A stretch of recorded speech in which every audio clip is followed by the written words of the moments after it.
A saludar a Alejandro Roemers. Alejandro, ¿cómo le va? Facundo Pastor lo saluda en la red. ¿Cómo anda?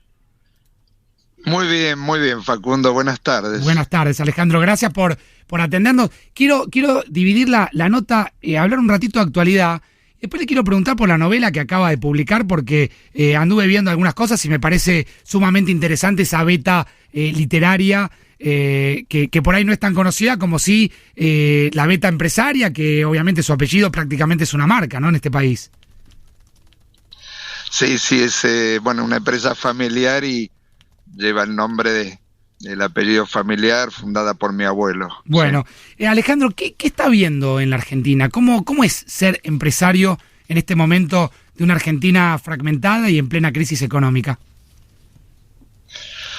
Bueno, la Argentina siempre fue un país bastante inestable, ¿no? Es decir, siempre uno tiene que prever, digamos, la inestabilidad que es propia no solo de la Argentina, ¿no? En general Latinoamérica siempre es una región. Nosotros no estamos solo en la Argentina, estamos en más de 20 países y evidentemente es una región inestable, tiene momentos mejores, momentos no tan buenos, y uno siempre tiene que mirar el mediano o largo plazo, que es lo que nosotros hemos hecho. A través de los años la empresa cumplió 100 años,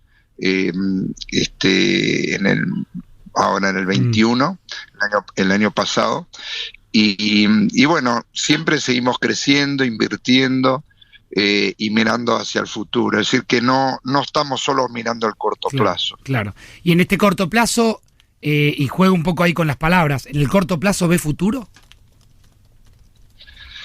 Yo creo que sí. Yo, digamos, tengo siempre una mirada optimista, más con un país que tiene todos los recursos humanos y naturales que tiene la Argentina. Es decir, el potencial es enorme. El problema de la Argentina es más administrativo que otra cosa, ¿no? Es decir, nosotros podríamos ser un país que tendría que ser acreedor del mundo y no deudor, por toda la cantidad de recursos que tendríamos, que podríamos exportar, ¿no? No solo la agrícola, la minería, tenemos realmente prácticamente todo, ¿no? Hasta ahora que están los nuevos minerales que se están buscando y demás, y también eso hay en la cordillera. Entonces, es cuestión de simplemente dar previsibilidad, porque todo inversor externo busca eso, un país previsible, reglas que se mantengan en el tiempo, y eso es lo que asegura la inversión a largo plazo, ¿no? Claro. Que es la que hace falta. Usted sabe, Alejandro, que hace poquito hablamos aquí en la tarde de la red con Luis Seco, que es un economista destacado, y le preguntábamos cuánto veía de todo este lío de la interna que se vive en el gobierno, de la incertidumbre que arroja esa interna permanente entre el presidente y la vicepresidenta en el tema inflacionario. Y nos decía que él veía mucho. ¿Cuánto ve usted de toda esta incertidumbre en esa pelea permanente que hay entre estos dos líderes políticos? Yo no le puedo hablar de la actualidad diaria de la Argentina, porque usted sabe que yo no vivo en la Argentina. Yo paso cortas temporadas. En este momento justamente no estoy en la Argentina, estoy en Europa, y si bien estoy más o menos al tanto, pero no estoy mirando con exclusividad, no es mi país, pero nuestra empresa, digamos, tenemos empresas más importantes en México y en Brasil. Claro. Y bueno, digamos, así que yo del detalle, digamos, del día a día no le puedo decir. Lo que sí, digamos, obviamente la política siempre ha influido sobre la economía argentina, y hay un factor de incertidumbre, del factor del riesgo país, que siempre nos ha costado carísimo a todos los empresarios argentinos, que lo pagamos en las tasas muy altas que hay para pedir créditos. Generalmente no se consiguen créditos a largo plazo para inversiones y demás, y esto justamente en general es mucho más fruto de la incertidumbre política que a veces de problemas económicos, ¿no? Porque hay épocas que no había un problema grave, acuciante económico, pero sí había esta incertidumbre política que nos cuesta un montón de puntos de incertidumbre, claro, ¿no? Que convendría eliminar. Claro. Sí. Alejandro, y estando en Europa o estando en otros países, ¿cómo explica la Argentina? Porque es lo primero que le deben de preguntar, que me explique el peronismo, que me explique la cámpora, que me explique cómo se explica la Argentina afuera, o cómo nos ven también desde afuera, ¿no? Sí, yo creo que la Argentina es inexplicable, ¿no? Algunos decían que justo el caso contrario del Japón, que prácticamente tiene muy pocos recursos y ha logrado muchísimo, y nosotros teniendo tanto, hemos logrado mucho menos. Yo creo que un poco hemos tenido eso del niño rico, ¿no? Es decir, la Argentina es como que nos hemos creído eso de país rico, de granero del mundo, pensando que con eso bastaba para siempre. Y la verdad que el mundo cambia, lo que en una época, digamos, tiene un valor alto, después no lo tiene tanto. Claro, claro. Lo podemos ver ahora, ¿no? Todo el petróleo que a lo mejor uno no sacó en su momento, a lo mejor después ya hay otro tipo de energías. Pero parecería que nosotros las tenemos todas, ¿no? Porque podemos pasar del petróleo al viento, a la energía solar, siempre tenemos algún recurso, pero creo que, digamos, tendríamos que privilegiar mucho más al emprendedor, al que arriesga, premiar la excelencia también. La Argentina hace muchos años ya que hubo un cambio cultural donde no se premió al que destaca, al que arriesga, se trató como de nivelar, y al nivelar y no premiar los méritos, se pierde el incentivo, ¿no? Es decir, habría que tener siempre incentivo al reconocimiento, y bueno, por ejemplo, el rol del empresario no está muy valorado en la Argentina, y sin empresas ricas no hay países ricos. Entonces, ¿Usted cree, Alejandro, que muchos empresarios, muchos más de los que hay? Claro, que esa mirada, que hay una mirada quizás prejuiciosa de la política hacia el capital, por llamarlo en estos términos? ¿Hay una mirada ideologizada respecto al sector empresarial desde la política o sectores, no?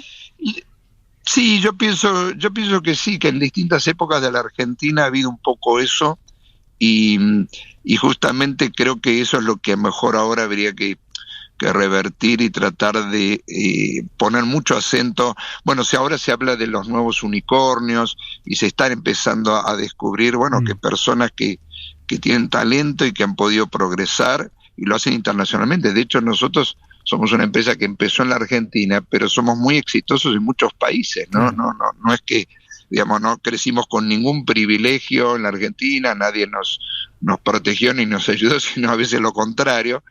Y evidentemente hemos podido tener éxito en otros países porque tratamos de hacer lo mejor posible lo que sabemos hacer. Entonces, yo creo que hay que valorar eso, ¿no? Al que realmente es competitivo, al que puede producir un producto en condiciones de poder ser vendido en otros países, exportado, y no apoyar necesariamente algunos tipos de emprendimiento que realmente no tienen chance de competir a nivel internacional. Claro. Bueno, muy interesante la mirada, por supuesto, del sector empresarial, porque uno siempre está hablando, si no, de cuestiones sindicales, de la política, y nunca se escuchan a los empresarios, que también es cierto que a veces se rehúsan a hablar, así que le agradecemos a Alejandro esta entrevista, que como le dije, tenía dos partes. La parte de la actualidad está saldada. Hace tiempo que usted escribe, pero acaba de sacar una novela que se llama Morir lo necesario. La editó Penguin, y me pareció muy interesante que quizás uno con una mirada prejuiciosa respecto a cómo un empresario puede abordar el género policial como usted lo hizo en esta novela, ¿no? Bueno, yo primero fui poeta porque escribo desde muy chico poesía, y tuve reconocimientos en la poesía y en la literatura mucho antes de ser empresario. Fue una decisión difícil porque a mí me atraía mucho el humanismo, incluso todo lo que tiene que ver con filosofía, hasta teología. Pero bueno, empezó un poco también todo este tema de la empresa familiar. Yo era muy buen alumno, bueno, fui el alumno más destacado en el colegio, en la universidad, siempre en mi curso, y entonces bueno, la familia insistió mucho que yo me ocupara también de los negocios, y finalmente, bueno, hubo ahí una transacción, decidí dedicarle 20 años realmente full time al tema de la empresa, recibirme en administración de empresas, y después de a poco me he ido dejando un poco la ocupación del día a día empresario, sigo en la parte, digamos, estratégica y el holding, pero cada vez le pude ir dedicando más tiempo a la escritura. Sí, a la escritura, porque bueno, escribí también ya le digo, poesía, pero también ahora algunas novelas, un relato espiritual como el del Regreso del Joven Príncipe, también alguna obra teatral musical, y incluso textos en lo que está basada una sinfonía. ¿Y por qué, Alejandro, por qué eligió el género policial? Porque quería hacer algunas reflexiones sobre la realidad, pero hoy estamos todos, ¿no? Y me incluyo, muy acostumbrados a un ritmo de vida, pero también en el entretenimiento, ¿no? La serie de Netflix o Amazon, la que sea, como que tienen un ritmo que nos atrapa, y entonces si no agarramos un libro que nos atrape desde el principio, es que a lo mejor ni seguimos leyendo. Entonces el género policial es el que de alguna manera crea el misterio, el suspenso necesario para atraer al lector, y después, bueno, uno puede a veces en la historia ir incluyendo cosas y permitir hacer las reflexiones que uno quiere hacer sobre el momento actual. Sí. Alejandro, le agradecemos mucho este contacto con la tarde de Radio La Red. Queríamos tener su mirada por dos, por un lado su mirada literaria y por otro lado su mirada de la actualidad. Un placer conocerlo, muchas gracias. Igualmente, Facundo, muy buenas tardes. Hasta luego.